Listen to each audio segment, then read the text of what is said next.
Man, such a crazy week this week in hip-hop news. Start off with Puff Daddy getting arrested. Puff Daddy got into an altercation with Sal Alosi. He is the strength and conditioning coach for UCLA football. And the reason it ties into Diddy is because Diddy's son, Justin, has been playing football for that school for the past 3 years. Apparently, this coach was bullying him. According to Diddy and Diddy's people, Justin was being bullied. He was being harassed. He was the subject of psychological warfare. And was even told by the coach, leave, don't come back for the rest of the summer. So, according to Puff, being the even-tempered guy that he is, of course, wanted just to talk to him. Went into his office. Things did not go well. Both these guys have fiery tempers, are pretty explosive, and a fight broke out. Allegedly, Diddy grabbed a kettlebell, swung it at him. Diddy is being charged with 3 counts of assault with a deadly weapon, 1 count of battery, and 1 count of making a terrorist threat, which I know they made a whole bunch of new laws constituting what a terrorist threat is, but I can't imagine Diddy doing an act like, did he threaten to blow up his house? I mean, is he going to start Bad Boy ISIS as this new label? It's all craziness, so we don't know what's going to happen, but stay tuned because I have a feeling it's just going to get more and more crazy. If you're tired of your sports programs having the fathers come in and dancing, coming into the office, swing at you with a kettlebell, come to USC.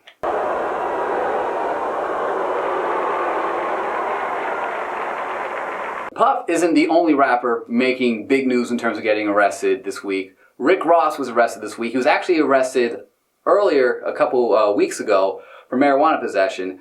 That is nothing compared to this. He is being charged with kidnapping, assault. He and his bodyguard are both being accused of roughing up the landscaper. The landscaper was working, I guess, on his house, and there was an argument, not sure about what, maybe payment, money. He thought he sold his chicken McNuggets or something. But allegedly, Ross and the bodyguard, at gunpoint, took the landscaper into a private bedroom, in the guest house, held him there against his will, pistol whipped him. They're taking this very seriously. Ross and his bodyguard are in jail, no bail, no bond at all. He's supposed to be in jail till July 1st. Meanwhile, 50 Cent, between the whole Diddy thing and the Ross thing, is having a field day. Kidnapping? He told the nigga he couldn't leave? I just realized why I don't like that nigga Puffy.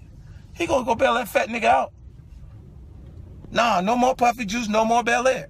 I don't know. Rick Ross has gone so far to try and convince people that I guess he really is a hard dude. Because, of course, you remember back in the day when he was outed as being a CEO. He was like, no, I was a drug dealer. I'm in these streets. I'm real legit.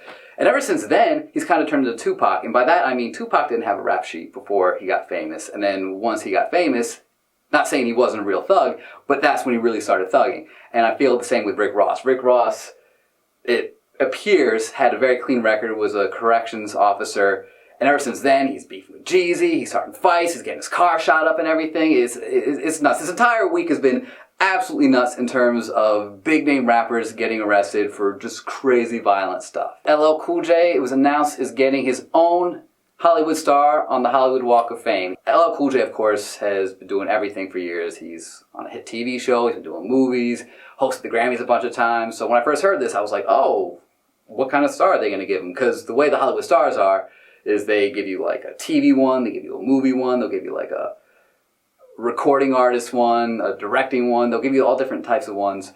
So LL, of course, is getting the recording artist one. Because as great as he is at just being himself on TV and movies and hosting things, he made his name, became a celebrity, and became a superstar and an icon rapping. I feel like LL should have had a star a way long time ago. But it's kind of confusing how they do this whole petition and putting in the money thing. Anyone can get a star, but not everyone can get one.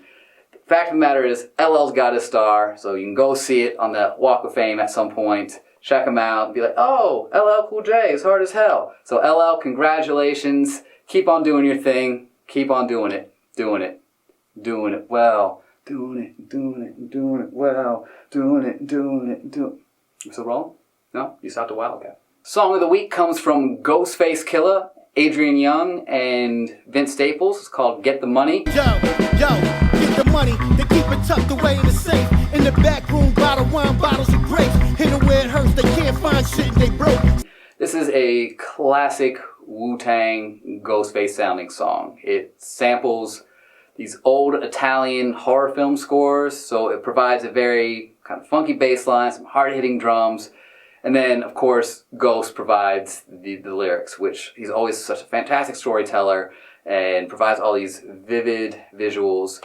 It's great. The one thing I love about Ghost and the Wu-Tang, I mean, they say Wu-Tang is forever, and I feel like with their sound, there's always going to be a place for it. Because it's always a throwback, but it's always good. It's always that classic feel. Highly recommended. Whether you're a Wu fan, Ghost fan, Staples fan, Adrian Young fan, hip-hop in general, it's a great song.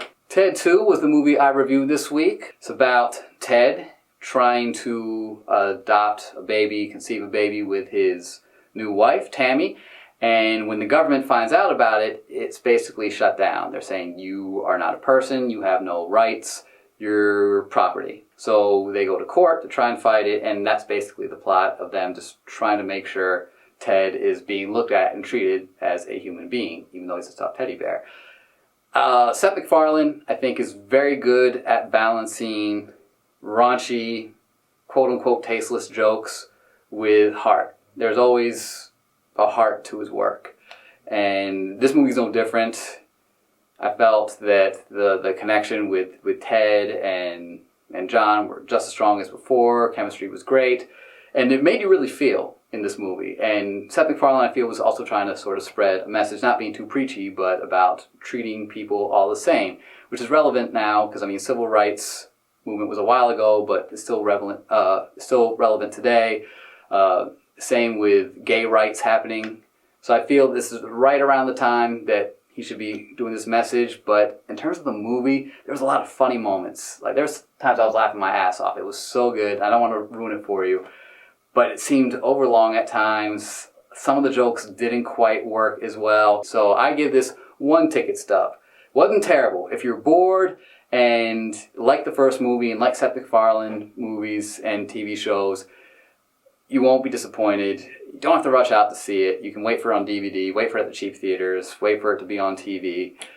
It's not something that you have to be like, oh, I'm going to spend top dollar to see this movie in theaters. I mean, it's not really that worth it. But there are some funny moments, but in the end, it wasn't enough to hold the movie together. This week's 15-second submissions come from Dom Paz and She Loves Sway. Until next time, I'm out. It's terrible! She has beautiful eyes and her hair smells like cinnamon! Mm-hmm. Loud noises! Look, if I come in the game like D. Lillard, I'm just going for net like 3 millers. And now we on the road just looking like straight killers. I'm just searching through connects. I'm looking for drug dealers. Free Diddy!